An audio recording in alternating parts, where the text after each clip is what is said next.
นี่คือเท้าผาแดงเลยพี่น้องตัวนึงครับไปว่าเรื่องไปเอาภาพนางไอคำในมานี่เอาภาพเท้าผาแดงมาให้เบิ่งมาให้ชมนี่คือเท้าผาแดงไอคำและประวัติเพิ่นมักนางไอคำแต่บ่ได้นี่คือเป็นภาพคนของเท้าผาแดงอันนี้คือเป็นภาพของเท้าพังคีได้เนี่ยเท้าพังคีนี่คือเป็นรูปทรายพญานาคอยู่ใต้เมืองมาดาหนองหานแพร่นี่ด้านหน้านี่จะเป็นรูปปั้นของคนสมัยโบราณในยืน2แล้วก็3ทั้งรูปพระองค์ไว้อย่างนี้เดี๋ยวมานี่ก็จะเป็นขวางนะนี่ก็จะเป็นขวางได้ในอยู่บริเวณสวนผาแดงนางไอหรือว่าหนองหานพี่น้องหนองหานนะตอนนึงไปว่าเรื่องนางไอคำมานี่เอาภาพของ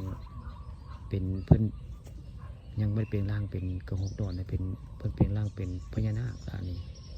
หรือว่าเท้าพังคีนี่เท้าพังคีหมักนางไอคำโบได้นี่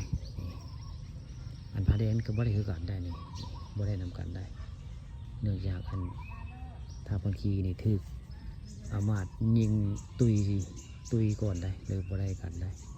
ย้อนนางไอคำอยู่ได้กันกระหกดอนพี่น้องเลยสั่งให้อามาตย์ยิงจับแต่จับบ่ได้จับบ่ได้เพิ่นจังให้หลายนางไอคำเลยสั่งให้อามาตย์ยิงไว้ง่ายกระหกดอนเลยตุยแล้วก็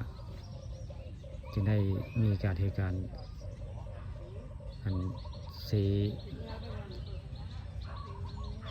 มาอามาตย์ของอันพญานาคลงไปรายงานเจ้าเมืองบาดาลว่าลูกชายเพิ่นเท้าพังคีนี่ถูกนางไอคำสั่งให้อามาตย์ยิงตุยแล้วก็เลยได้สั่งไพพลขึ้นมาถล่มเมืองโขมของนางไอคำได้นี่คือประวัติได้นี่แหละอันรูปปั้นของท้าวผาแดงแล้วนี่ผู้ข่าปฏิคำประชุมเอาภาพนางไอคำแล้วก็มาเว้าเรื่องอันท้าวผาแดงก็นี่แหละคือภาพของท้าวผาแดงอันนี้แต่งตัวแบบนี้แหละพี่น้องนี่ทำท่าคือสีพันอันท้าวพังคีเด้อนี่ที่จริงก็บ่ได้พันหรอกเพราะว่า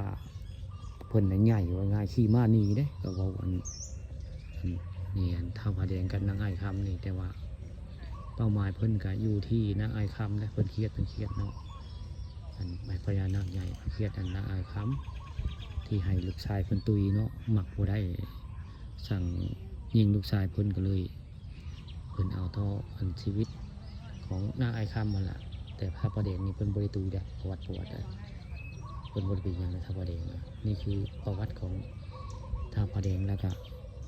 คนโขมแล้วก็ภาพของพญานาคอยู่ในหนองหานและพี่น้องนี้ตอนเช้ามื้อนี้ผู้ข่าพระคำประชุม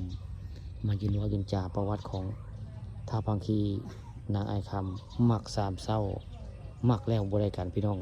ผิดหวังคือเก่าได้